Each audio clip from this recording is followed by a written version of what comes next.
tu suoni anche altri strumenti? Minaccio sempre in quel caso, nel senso che io,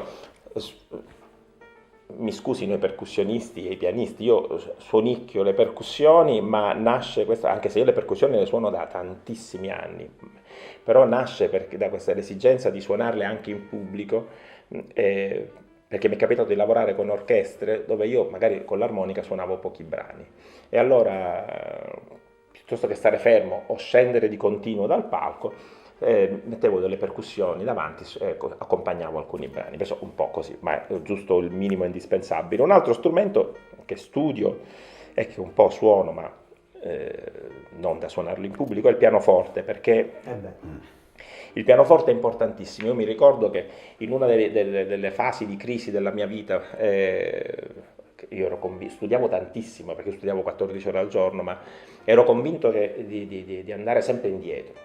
Cioè dico, mamma mia, quasi normale. Penso che sia normale. E perché ho deciso di studiare anche il pianoforte? Perché Toots, quando mi misi in contatto con Toots Thielemans, perché volevo studiare, perché era un periodo di crisi della mia vita, e lui mi disse: io non ho niente da insegnarti, perché le scale, l'armonia la conosci, dice studio uno strumento armonico per approfondire invece lo studio dell'armonia. Perciò mi disse: la chitarra o il pianoforte? E io iniziai, prima andai a studiare da Salvatore Bonafede, poi ho fatto qualche lezione con Riccardo Randisi, e poi sono andato a New York a studiare con Kenny Werner, che mi ricordo un'esperienza meravigliosa, grandissimo pianista, che tra l'altro ha suonato anche con Toots Thielemans. E posso raccontare questo aneddoto che è simpaticissimo, perché io arrivo incontro Kenny Werner e mi disse: suoniamo, ok? E io mi dice: suoniamo un brano. Abbiamo suonato un brano, non ricordo quale. Finiamo di suonare il brano, io chiaramente all'armonica e lui al pianoforte, perché io però ero andato lì per lezioni di armonia, e lui mi disse: ma tu suoni, io non ho niente da dirti. Vabbè, nessuno ha niente da dirmi, ma io e poi mi dice: guarda, tu hai suonato così, e mi fece un esempio, dice: forse tu vuoi fare queste cose qua, e fece un altro esempio meraviglioso, una cosa che mi apriva completamente a un mondo completamente nuovo, e mi scrisse solo degli appunti, che prima di capirli ho impiegato un sacco di tempo, perché erano anche scritti proprio male, in un foglio molto, molto confuso. Però, per esempio, questa cosa per me è stata di grandissimo stimolo, perché per questo infatti poi non bisogna mai fossilizzarsi, bisogna conoscere uno strumento armonico, è importantissimo, perché poi lui per esempio mi parlava di gradi, come affrontare un'improvvisazione, parlando proprio di... E mi si è aperto un mondo che magari io molto spesso mentre suono non faccio quelle cose, perché comunque poi io amo un modo di suonare anche diverso, però mi sono servite lo stesso, cioè il punto è sempre lo stesso: più conosci e meglio è, insomma, la conoscenza. Comunque il punto era suonicchio il pianoforte, lo suono al fine però di comporre e di aprire un po' la mia mente a cose nuove. Rispetto sempre al rapporto tra cromatica e diatonica, ma ad esempio i diatonici usiamo spesso cambiare le armoniche, le tonalità per essere avvantaggiati, no? Utilizzando il ciclo delle quinte. Io da diatonico e chiaramente profano della cromatica noto che sono in commercio anche delle armoniche cromatiche con differenti tonalità. Cosa consigli rispetto a questo aspetto? Cioè, lavorare un po' come diatonici per la difficoltà stessa dello strumento di poter suonare in tonalità distanti dalla tonalità dell'armonica, o se invece bisogna battere la testa e rimanere sull'armonica in do, insomma. Qua la risposta è solo una, cioè ha solo ed esclusivamente l'armonica in do. Esatto. Io ho comprato una volta, perché ho fatto per 3 anni il Festival di Sanremo, e mi capitava che all'ultimo momento arrivava un cantante che mi presentava un brano. Una volta mi capitò, era, se non ricordo male, Jody Tonno, che arrivò con una partitura dove dovevo fare un solo in 5 quarti in Si maggiore. Si maggiore è una tonalità impossibile per l'armonica, ma anche per molti strumenti. Perciò ho detto: ma perché non la faceva in do o in Si bemolle? Brano bellissimo, lui comunque bravissimo. E allora in quel momento pensai, dico, forse è meglio mi compro un'armonica anche accordata in un'altra tonalità, e ne comprai una in La.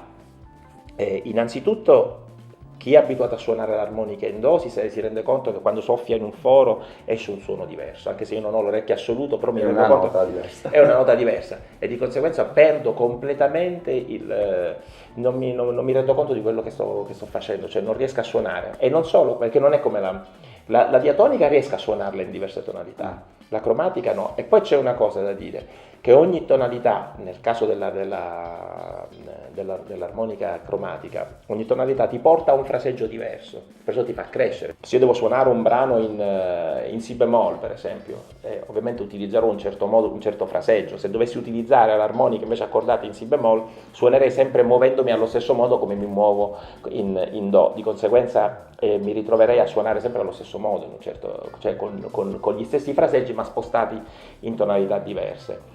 Per esempio, c'è una tonalità che è abbastanza complessa, che è quella di Mi maggiore, però dove Stevie Wonder che utilizza il Mi maggiore per Isn't She Lovely, con il primo accordo di Do diesis minore, ci rendiamo conto che è più complessa da suonare questa tonalità, ma allo stesso tempo però ha un suono meraviglioso, perciò magari diciamo, esplori nuove armonie e scopri un mondo anche nuovo. Perciò io sono dell'idea sempre l'armonica in do e suonare perciò in tutte le tonalità, chiaramente. Questa cosa trasposta nella diatonica ovviamente si può fare con quelle che si chiamano posizioni.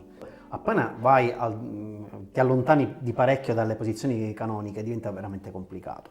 Però sicuramente è una cosa che potrebbe essere fatta per migliorare proprio lo stile, il fraseggio stesso e per avere idee nuove. Per avere idee nuove, perché se io suonassi sempre in do, perché se tu cambi l'armonica, la cromatica, se tu cambi e suoni sempre per esempio, cioè suoni un brano in là e prendi l'armonia in là, è come se suonassi sempre in do, perché i movimenti sarebbero gli stessi. Per l'armonica diatonica e appunto suonare in diverse posizioni, e questo è... Ma guarda, io ti dico, credo che possa essere interessante, non l'abbiamo mai fatto nonostante forse quasi 25 anni che ci conosciamo, bene o male, forse anche un po' di più. Forse di più. È una cosa che non ho mai fatto, forse perché mi vergogno un pochettino, però io probabilmente verrò a lezione da te, perché secondo me può essere interessante, estremamente interessante. Vuoi andare indietro?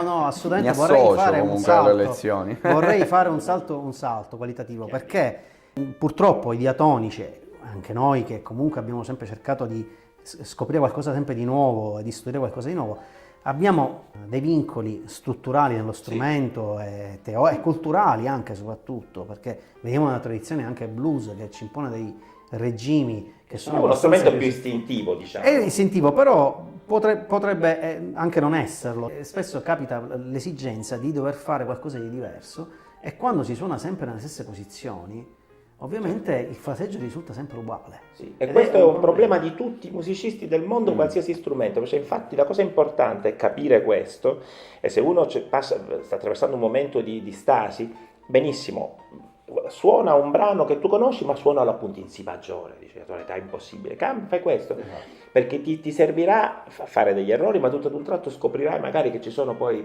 perché poi scoprirai i trucchetti anche in quella tonalità, come appunto cambiare di posizione. Sì, io dico sempre la stessa cosa, diciamo, più hai voglia di conoscere e meglio è questo, chiaramente. Perciò diciamo, capisco quello che vuoi dire, sono assolutamente d'accordo. Perciò, e soprattutto la cosa bella è che dico a tutti i musicisti del mondo, quelli che diciamo, sempre il più possibile studiare l'armonia, perché è vero che la diatonica è uno strumento istintivo che può essere anche semplice, può esserlo, ma può diventare complicatissimo e può aprire a delle cose meravigliose. Perciò diciamo, il capire la relazione che c'è tra determinate note e l'armonia può essere fantastico, cioè può provare al pianoforte, guarda che bello questo accordo, oh ma guarda queste note che ci stanno bene, cioè iniziare a sperimentare non solo accordo di do, scala di do,